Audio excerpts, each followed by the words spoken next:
আসসালামু আলাইকুম রহমতুল্লাহি বারাকাতুহু আলহামদুলিল্লাহ ওয়াহদাহু লা শারীকা লাহু ওয়াসসালাতু ওয়াসসালামু আলা মান লা নাবিয়্যা বা'দা। সুপ্রিয় দর্শক শ্রোতারা, আরবি 12টি মাস রয়েছে, প্রত্যেকটি মাসের বিভিন্ন ফজিলত রয়েছে, কিন্তু সামনে যে মাসটি আসতেছে জিলহজ্জা মাস, এই মাসের গুরুত্ব এবং ফজিলত খুব বেশি রয়েছে। প্রথম কথাটি হচ্ছে যে এই মাসের মধ্যে আল্লাহ রাব্বুল আলামিন দুইটি গুরুত্বপূর্ণ ইবাদতকে একত্রিত করেছেন। এইভাবে করে অন্য কোনো মাসের মধ্যে আল্লাহ রাব্বুল আলামিন কোনো দুই ইবাদতকে একত্রিত করেন নাই। প্রথম হচ্ছে এই মাসের মধ্যে হজ এবং কুরবানির মতো দুইটি গুরুত্বপূর্ণ ইবাদতকে আল্লাহ রাব্বুল আলামিন একত্রিত করেছেন, যার কারণে এই মাসের ফজিলত এবং মর্যাদা অনেক বেশি হয়ে গিয়েছে। এই মাসের ফজিলত বাড়ার কারণ আরেকটি হচ্ছে যে সূরা ফজরের মধ্যে আল্লাহ রাব্বুল আলামিন বলেছেন ওয়াল ফাজরি ওয়া লায়ালিন আশর।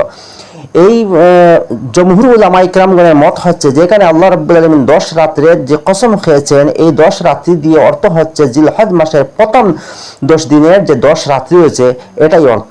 এই আল্লাহ রাব্বুল আলামিন কসম খাবার কারণে এই 10 রাত্রির এর কারণে জিলহজ মাসের ফজিলত আরো বেশি বেড়ে গিয়েছে। একটি হাদিস যেটা সুনানে তিরমিজির মধ্যে উল্লেখ করা হয়েছে, বর্ণনাকারী রয়েছেন হযরত আবু হুরায়রা রাদিয়াল্লাহু তাআলা আনহু।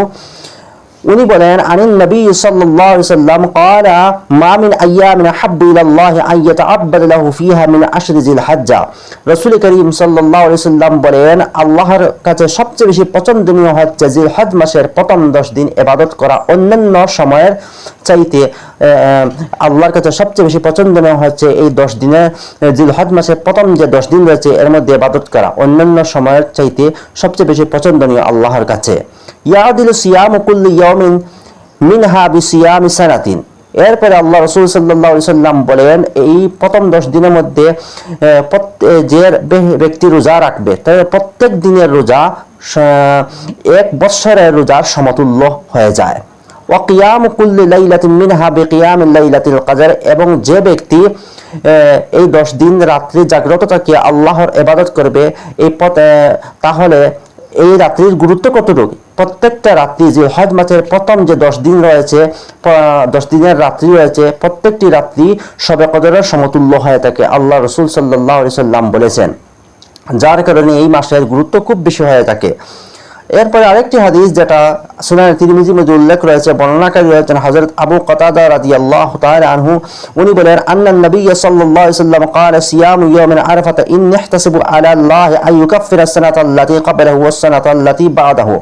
এখানে আল্লাহ রাসূল সাল্লাল্লাহু আলাইহি ওয়াসাল্লাম বলেছেন যে এই আরাফার রোজা যে ব্যক্তি রাখবে, আরাফার দিনের রোজা যে ব্যক্তি রাখবে, অর্থাৎ 9 জিলহজ্জার রোজা যে ব্যক্তি রাখবে, আল্লাহ রাব্বুল আলামিন তার পিছনের এবং সামনের গুনাহগুলো আল্লাহ রাব্বুল আলামিন ক্ষমা করে দিবেন।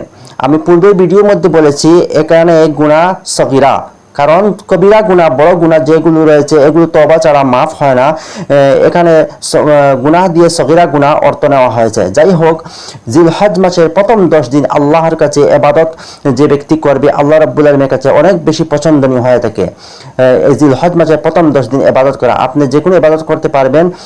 বেশি বেশি করে দুরূদ শরীফ এই মাসের মধ্যে পড়াটা খুবই গুরুত্বপূর্ণ রয়েছে, এবং কোরআন তিলাওয়াত যে কোনো আপনি ইবাদত এই প্রথম 10 দিন যদি করতে থাকেন তাহলে আল্লাহর কাছে অনেক পছন্দনীয় ব্যক্তি হিসেবে আপনি গণ্য হয়ে যাবেন।